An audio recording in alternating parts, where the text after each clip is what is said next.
Hey y'all, welcome to The Glitch. I'm Jen, your friendly farm girl philosopher, back again for Tuesday Truth.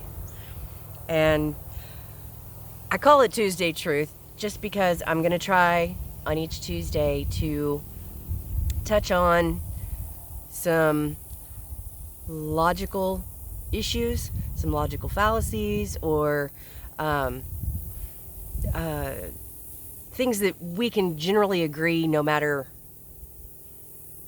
what your worldview is, are most likely true about whatever topic we're talking about.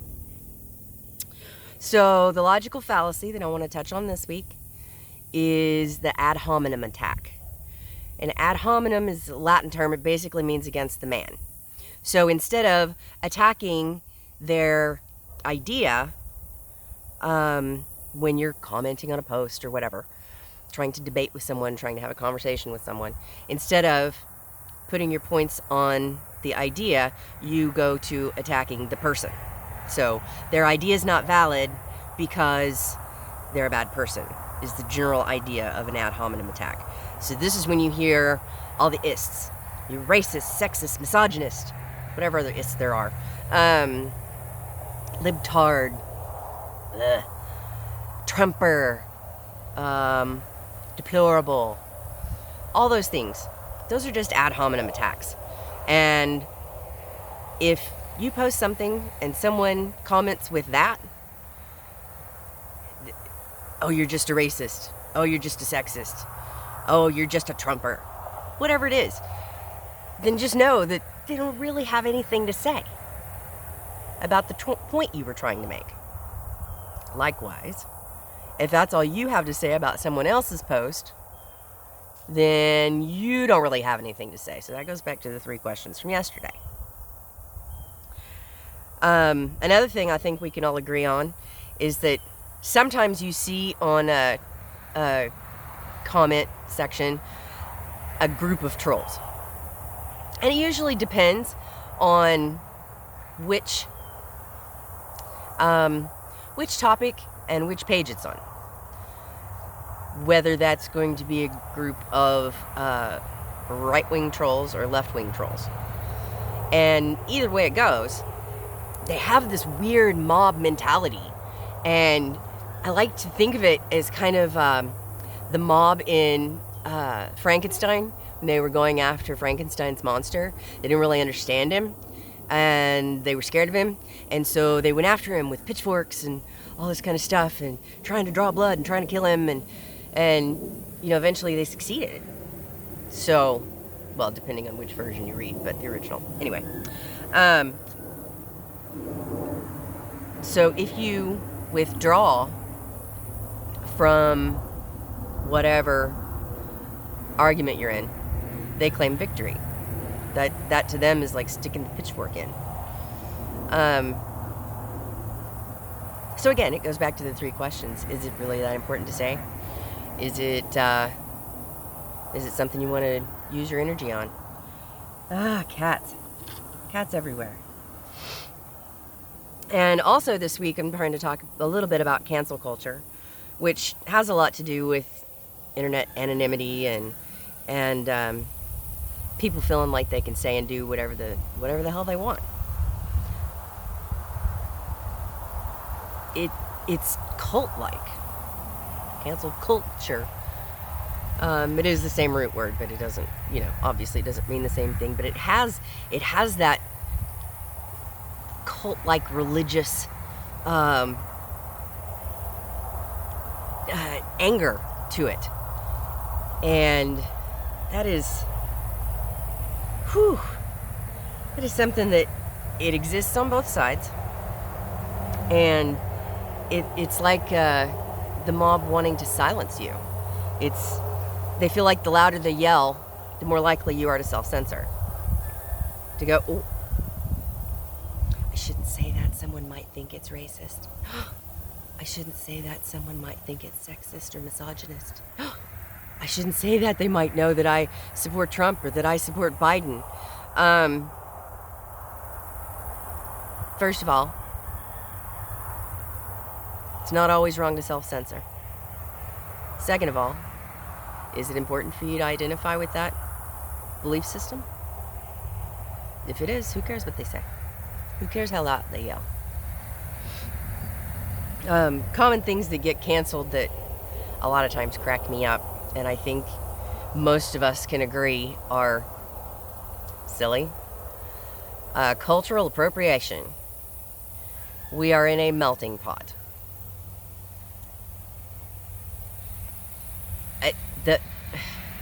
The general idea of cultural appropriation, especially when it comes to Halloween costumes, Halloween's coming up here pretty soon. I just think that's the most bizarre thing. If a white person wants to dress up like an Indian or Native American, I do think that blackface is rude. If it's done in a certain way. I mean, I dressed up as a black character one time and I tried to make my skin darker, but that was a Halloween costume. It wasn't a big deal at the time, and it certainly wasn't something like I blacked out my face with shoe polish or anything like that and tried to look like a minstrel or whatever. Actually was very nervous because I had to go into a convenience store when I was dressed up that way, and there was a black man standing in there, and I thought, oh, okay. I mean, that wasn't really a thing at the time. This was many years ago, but I thought, oh, I hope this isn't something he's going to see as rude. And he absolutely looked at me and he went, "Hey, Tia Delma," and I was like, yes. That's what I was going for. So I think cultural appropriation really gets blown way out of proportion. I think if you're doing something with respect and trying to stay true to the character that you're trying to create, especially in a Halloween costume, why does anybody care? It's a Halloween costume. Why get your panties in a bunch over that? That's just silly. Another thing that often draws the ire of the cancel culture crowd is real or imagined racism and sexism. Especially the racism one we've seen a lot this last year. But it doesn't even have to be real. I mean, I think racism is an awful ugly thing. I don't think that a lot of the so-called racist incidents that get blown up on social media were actually racist incidents at all. There was one just a week or two ago where a black man claimed that a white woman told him to go back to his hood. Of course, that part's not on camera. So, what right did he have, even if it was true, to go to her job and get her fired? And why on earth would an employer bend to that? I think this thing's gotten way out of proportion. If somebody's a racist, ignore them. They will eventually be shunned by society. You don't have to force it. You don't have to try to get them fired and turn their life upside down. I think that's an overreach for any one individual. Both of those, the cultural appropriation and the real or imagined racism, those tend to be focused on a lot by the left wing, the social justice warriors. And the other two I'm going to talk about is your political opinion. Both sides go after that with equal fervor and try to get people canceled and all that kind of thing. And the other one is the vaccine. I know we're not supposed to talk about the vaccine. I'm just talking about people's response to where you stand on it.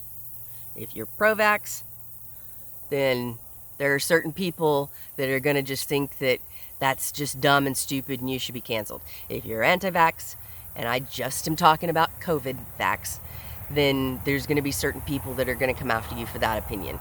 They're both opinions. What does it matter? What does it matter to you that somebody else has a different opinion?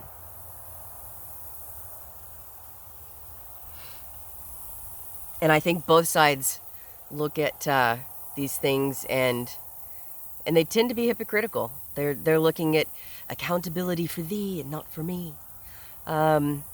You should be accountable for cultural appropriation. And, the left has done this about various, I can't even think of anyone off the top of my head, but they've gone after several people. But then they don't go after people that have done the same thing and line up with them ideologically. And I think the right does that too. I think that, they'll go after, they went after Clinton for being sexist and misogynist. And then they kind of brush other conservatives, like Herman Cain, that kind of got brushed under the carpet, whether or not it was true. I don't know that it was or it wasn't, but it was a big rumor. And it wasn't treated the same by the conservatives as the Clinton scandal was. So both sides do this in a hypocritical way. I think we need to guard against that. Tuesday Truth, I think we need to guard against being hypocritical. I don't know that very many people would argue with that point. That's all I'm trying to say. So, today's challenge. I'm trying to make my videos a little shorter. We'll see if it works. How many names can you think of for what conservatives, the right wing, calls liberals the left wing? The ad hominem attacks. The word libtard, I already told you, that drives me insane. SJWs, but it's said with a snarl. The same way, how many names can you think of that the left calls the right? There are usually a lot of ists in there. And phobias. Transphobic, racist, sexist, misogynist, homophobic. I'm trying to think of some others. I just want you to think about how many names you can come up with. Terms you've heard. There have been a lot of new terms that are kind of created just to become ad hominem attacks. And I think that's a little fascinating and a little unnerving, actually. So that's your challenge for today. And I will see you tomorrow. Like, subscribe, all that stuff. I'll see you tomorrow, Wednesday, WIT. I think it's going to be good. Bye.